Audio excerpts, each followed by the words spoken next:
Hello, everyone. I hope and pray that you are well. I wanted to begin by wishing you all a happy Easter. And before you think I'm pretty mixed up, which of course I may be, yes, I do mean to wish you a happy Easter. I'm thinking, of course you might be done with, Easter services and Easter egg hunts in your family, perhaps. Maybe you've put away your very fancy Easter Sunday clothes and bonnet. Your bunny decorations are put aside. But Easter isn't over, at least not for many Christians. Maybe you've often thought of Easter as kind of a one-day affair. And in terms of holidays, maybe Easter is even eclipsed in your mind by Christmas. Right? There's just no way that the Easter bunny can compete with Santa Claus. And so compared with Christmas, Easter is kind of sometimes downplayed, even in the church. But my aim isn't to compare Christmas with Easter. These aren't competing celebrations, right? They're complementary. I just want to remind us that the church has long emphasized Easter. Now, some of you still think that I made up the name of Spy Wednesday last week, and you're surprised that there's names to all the different days of Holy Week. But Easter is so crucial to the Christian church that many parts of the church consider Easter to be not just this one-day event, but a season, a part of the church year, a part of the liturgical calendar, a 7-week season.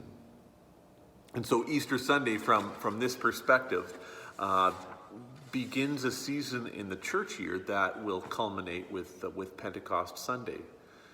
And sometimes these 50 days are called Eastertide. And, tide is more of an older English word meaning time or season. So we've got Eastertide. That's what we're in now. And sometimes it might feel a little strange to sing Christ the Lord is risen today 2 weeks after the actual Easter. And of course, we're not going to sing Christ the Lord is risen 2 weeks ago either. That doesn't really fit. And of course, there's no biblical rule that says that you have to celebrate Easter for 7 weeks or for 50 days. There's no biblical rule that says you have to celebrate the resurrection of Jesus on any particular day. For the early Christians, though, the gathering on Sunday itself was itself that kind of weekly remembering the resurrection, and it was just a stark and real remembrance of the resurrection. Now, we know the basic truth of Easter is pretty straightforward. In the classic liturgy of the church, which we recited this past Sunday on Easter, is, Christ is risen, and the response, Christ is risen indeed, he is risen indeed. And so on Easter, we celebrate that incredibly good news, and we rediscover it for ourselves, what the earliest followers of Jesus knew on that first Easter Sunday. Now, Eastertide also kind of extends that celebration, and it invites us to understand more deeply what the resurrection of Jesus means, both for us and for the world.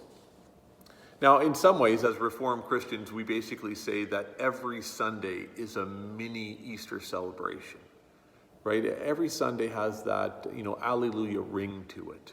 And of course, rightly so.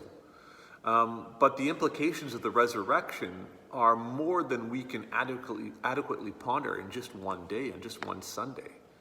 And so maybe what I'm inviting you into this Eastertide is to reflect each day, and maybe especially on Sundays, on what the resurrection of Jesus means.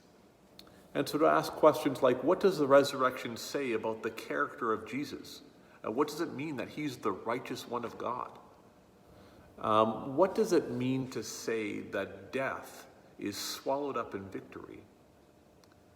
What does it mean to say that the very power that raised Jesus from the dead is available to you and to me today?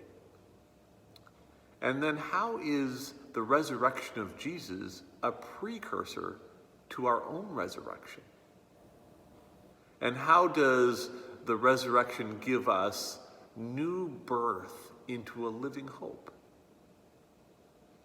My prayer is that you might revel in the resurrection of Jesus this Eastertide, that you would once again testify that there is nothing as important as Easter. The peace of Christ be with you all.